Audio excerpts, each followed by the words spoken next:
I usually try and avoid political questions in those environments, so I threw the question back to the children and asked them to vote on who they preferred between the two of them, asking them to put up their hands, not only to vote, but also so I could ask them to explain why they'd chosen to vote that way. And one boy jumped up and he said he supported Kevin Rudd because he didn't think a woman should be Prime Minister. Now, as you can imagine, I was a little bit shocked and stunned, and I very firmly but gently put him back in his place. But what was interesting was that a teacher came up to me afterwards and apologised. Obviously that boy's response was out of her control, but what she said is that she was not surprised by the boy's response because she knew his father. Now, my personal anecdote is actually backed by data from Vic Health that show that 1 in 5 men believe that family violence can be excused if it results in people getting so angry that they temporarily lose control. And 1 in 4 men actually believe that family violence can be excused if afterwards the violent person genuinely regrets what's been done. Perhaps a foreign concept to those in this room, but the reality of how extensive some of those beliefs are in our community. However, we know that violence against women is not inevitable. It can be prevented. And far too many women, though, are killed or are subjected to violence by a current or former partner. And Fiona outlined the statistics there. It's very clear that this won't stop unless we do something differently. And we need to break the taboo on this issue. We need to bring it out of the closet. We need to push it in the face of polite society and as a community acknowledge that it is happening and that it's not okay. And prevention is the absolute key to laying the foundations to challenge and change those attitudes and behaviours which excuse or condone violence before it occurs.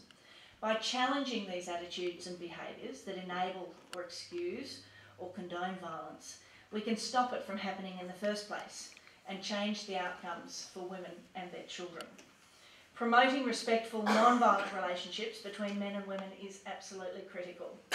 Behaviour change strategies that focus on primary prevention are key, such as educating and engaging with individuals, organisations and communities to make sure that everyone plays a part in changing attitudes and behaviours which allow or excuse this behaviour to occur.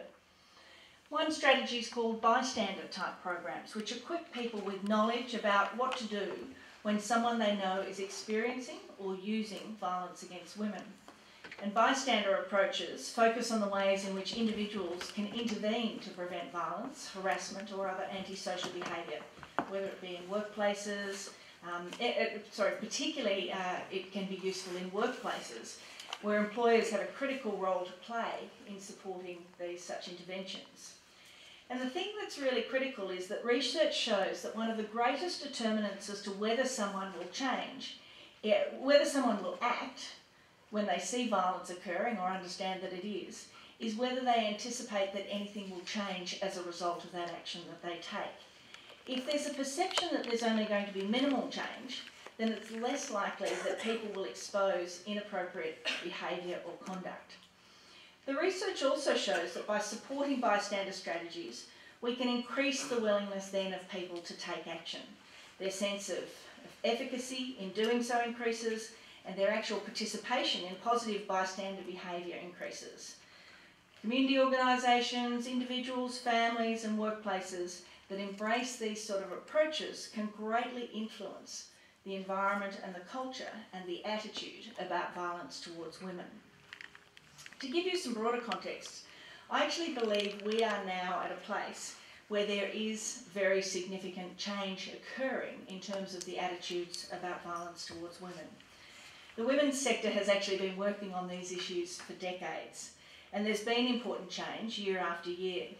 But recently, with some unfortunately very high-profile deaths and with extensive media coverage, when you see 30,000 people marching in the streets to prevent violence, when you hear the debates that are happening in the media, when you see leaders such as the Chief Commissioner, the Premier, the Lord Mayor and the former CEO of the AFL standing up on the front pages of the paper saying that we do not condone violence, then things are changing. And we have to make sure that the community movement continues to continue to shift those attitudes. The 4 community leaders actually called on Victorian men to reflect on their own behaviour and the behaviour of their mates, to resist turning a blind eye to unacceptable attitudes and behaviours towards women.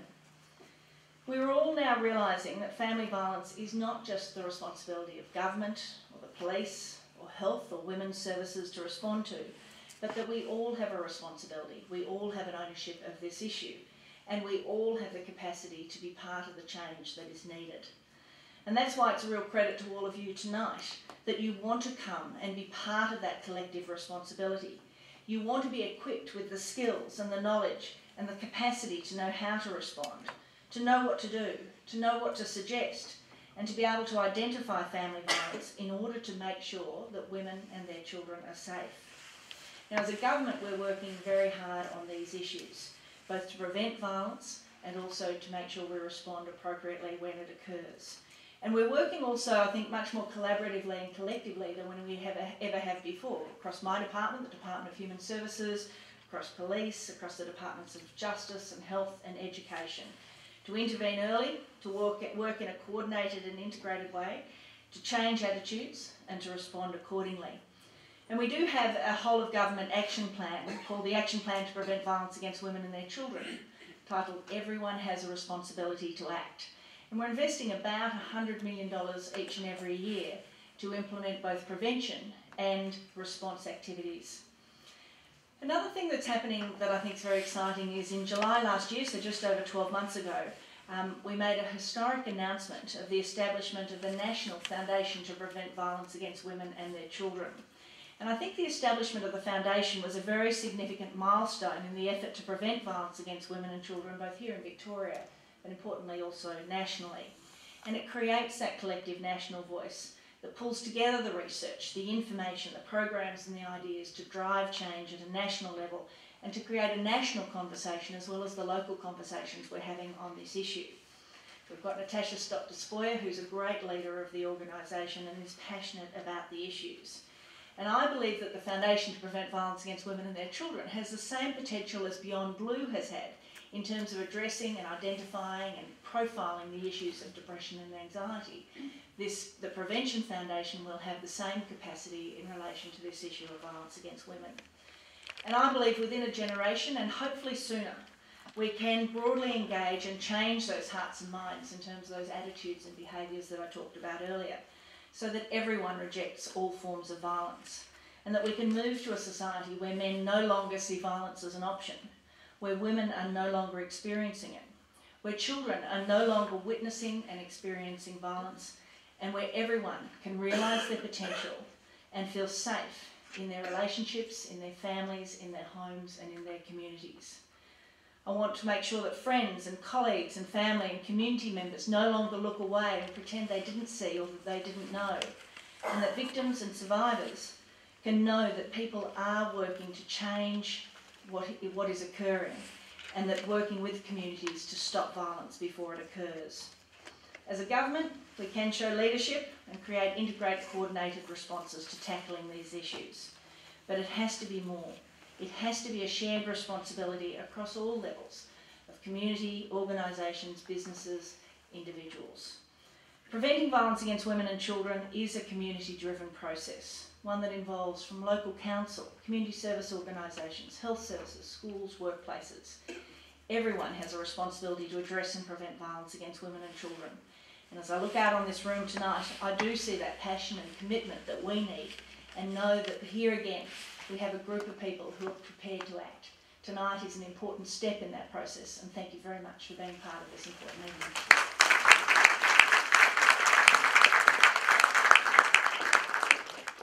Thank you, Minister, and terrific comments there about attitudes. I think sometimes, at least in the community, we have some understanding about the link between racism and race-related violence, or homophobia and homophobic-related violence. We really need to strengthen our understanding of the connection between sexism and violence against women. And a perfect note upon which to introduce our Chief Commissioner, Ken Lay, who's done some fantastic work in supporting discussion within the community around the links between sexist attitudes held by men and women, and also the issue of violence. So please help me welcome Ken Eira.